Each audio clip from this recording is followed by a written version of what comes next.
കഴിഞ്ഞ ദിവസം കാന്തപുരം അബൂബക്കർ മുസ്ലിയാർ പ്രധാനമന്ത്രി നരേന്ദ്രമോദിയുമായി ചർച്ച നടത്തിയിരുന്നു. മനുഷ്യർക്കൊപ്പം എന്ന മുദ്രാവാക്യവുമായി നടത്തിയ കേരള യാത്രയിൽ കാസർഗോഡ് മുതൽ തിരുവനന്തപുരം വരെയുള്ളവരുടെ ബുദ്ധിമുട്ടുകൾ അറിഞ്ഞ് അതെല്ലാം ക്രോഡീകരിച്ച് മുഖ്യമന്ത്രിക്ക് നൽകിയ നിവേദനത്തിന്റെ കോപ്പി നൽകാനാണ് കാന്തപുരം അബൂബക്കർ മുസ്ലിയാർ പ്രധാനമന്ത്രിയെ നേരിട്ട് പോയി കണ്ടത്. എന്നാൽ ആ കൂടിക്കാഴ്ചയെ പല അർത്ഥത്തിൽ കാണുന്നവരുണ്ട്. രാജ്യത്തിന്റെ പ്രധാനമന്ത്രിയോട് ഒരു മത നേതാവ് അദ്ദേഹത്തിന്റെ ആകുലതകളും സംശയങ്ങളും പ്രതീക്ഷകളും ഒക്കെ ചർച്ച ചെയ്യുന്നത് ഒരിക്കലും ഒരു തെറ്റായി കാണാൻ കഴിയില്ല.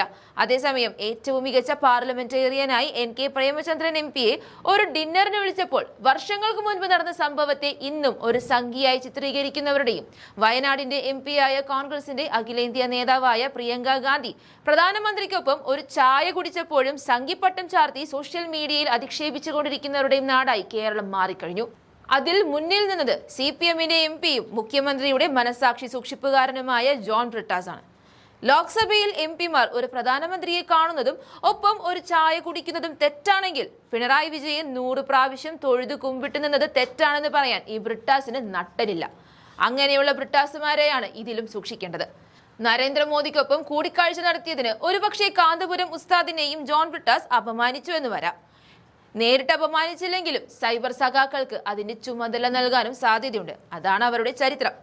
കേരളത്തിലെ പ്രത്യേക രാഷ്ട്രീയ സാഹചര്യത്തിൽ മറ്റുള്ള സംസ്ഥാനങ്ങളെ അപേക്ഷിച്ച് BJPയെ അകറ്റി നിർത്തുന്ന ഒരു പാരമ്പര്യം കേരളത്തിനുണ്ട്. എന്നാൽ BJP ആണെങ്കിൽ ഓരോ സീറ്റുകളിലും കണ്ണുവെച്ച് നടക്കുകയും ചെയ്യുന്നു. പൂരം കലക്കി തൃശ്ശൂര് പിടിച്ചതുപോലെ മുഖ്യമന്ത്രിയെ മുൻകൂറായി ബുക്ക് ചെയ്ത് നേടിയെടുത്ത വിജയങ്ങൾ എല്ലാവർക്കും തന്നെ അറിയാം. അങ്ങനെയുള്ള സാഹചര്യത്തിലാണ് അബൂബക്കർ മുസ്ലിയാരുടെ പ്രധാനമന്ത്രിയുമായുള്ള കൂടിക്കാഴ്ചയും ചിലർ സംശയത്തോടെ കാണുന്നത്.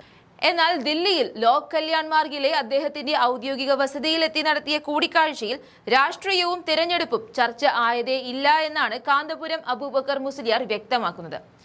ദേശീയ സുരക്ഷാ ഉപദേഷ്ടാവ് അജിത് ഡോവലിന്റെ സാന്നിധ്യത്തിൽ രാവിലെ 10 മണിക്ക് പ്രധാനമന്ത്രിയുടെ വസതിയിലെത്തി നടത്തിയ അരമണിക്കൂർ കൂടിക്കാഴ്ചയിൽ പരിശുദ്ധമായ റമദാൻ സന്ദേശം പ്രധാനമന്ത്രിക്ക് കൈമാറിയതായി കാന്തപുരം മുസ്ലിയാർ പറയുകയും ചെയ്തു. കാന്തപുരത്തിന്റെ മകനും SYS സംസ്ഥാന പ്രസിഡന്റുമായ ഡോക്ടർ മുഹമ്മദ് അബ്ദുൽ ഹക്കീം അസ്ഹരി, സമസ്ത കേരള ജമിയത്തുൽ ഉലമ സെക്രട്ടറി പേരോട് അബ്ദുറഹ്മാൻ സഖാഫി തുടങ്ങിയവരും കൂടെ ഉണ്ടായിരുന്നു. ഈ കൂടിക്കാഴ്ചയിൽ രാഷ്ട്രീയമോ തിരഞ്ഞെടുപ്പ് കാര്യങ്ങളോ ചർച്ച ചെയ്തിട്ടില്ലെന്ന് കാന്തപുരം അബൂബക്കർ മുസ്ലിയാർ മാധ്യമങ്ങളോട് പ്രതികരിക്കുകയായിരുന്നു. കേരളത്തിന്റെ കാര്യങ്ങളാണ് പറഞ്ഞത്. പ്രധാനമന്ത്രിയുടെ ശ്രദ്ധയിൽപ്പെടുത്തിയപ്പോൾ കേന്ദ്രവുമായി ബന്ധപ്പെട്ട് ചെയ്യാനുള്ള കാര്യങ്ങൾ പരമാവധി ചെയ്യാമെന്ന് പറഞ്ഞു. രാഷ്ട്രീയമായി ഒന്നും പറഞ്ഞിട്ടില്ലെന്നും തങ്ങൾ രാഷ്ട്രീയം ഇല്ലാത്തവരാണെന്നും കാന്തപുരം വ്യക്തമാക്കുകയും ചെയ്തു. ഇടതുപക്ഷത്തിന്റെ നിലവിലുള്ള പോക്കിൽ തൃപ്തമാണോ എന്ന ചോദ്യത്തിന് അത് സംബന്ധിച്ച് ചർച്ച തുടങ്ങിയിട്ടില്ലെന്നും റമദാനൊക്കെ കഴിഞ്ഞല്ലേ തിരഞ്ഞെടുപ്പ് വരികയുള്ളൂവെന്നും അതുകൊണ്ട് അതേപറ്റി ചർച്ചയൊന്നും തുടങ്ങിയിട്ടില്ലെന്നുമാണ് കാന്തപുരത്തിന്റെ വാദം. അബൂബക്കർ മുസ്ലിയാർ അദ്ദേഹത്തിന്റെ വീക്ഷണങ്ങളെ ഇപ്പോഴും നല്ലൊരു നാളെയും തലമുറയും കെട്ടിപ്പടുക്കാൻ വേണ്ടി മാത്രം ഉപയോഗിക്കുന്ന ഒരു മതപണ്ഡിതനാണ്.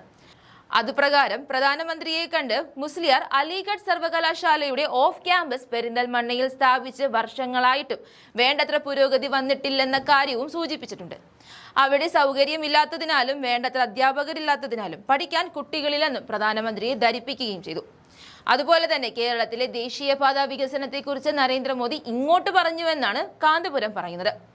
ഏതായാലും കേരളത്തിലെ മതന്യൂനപക്ഷങ്ങളുടെ അവകാശങ്ങൾക്കും ശാക്തീകരണത്തിനും വേണ്ടി മാത്രമല്ല സമൂഹത്തിന്റെ ഉന്നമനത്തിനു വേണ്ടിയും നിലകൊള്ളുന്ന കാന്തപുരം അബൂബക്കർ മുസ്ലിയാർ പ്രധാനമന്ത്രിയെ കണ്ടത് മറ്റൊരു രീതിയിൽ കാണേണ്ടതില്ല.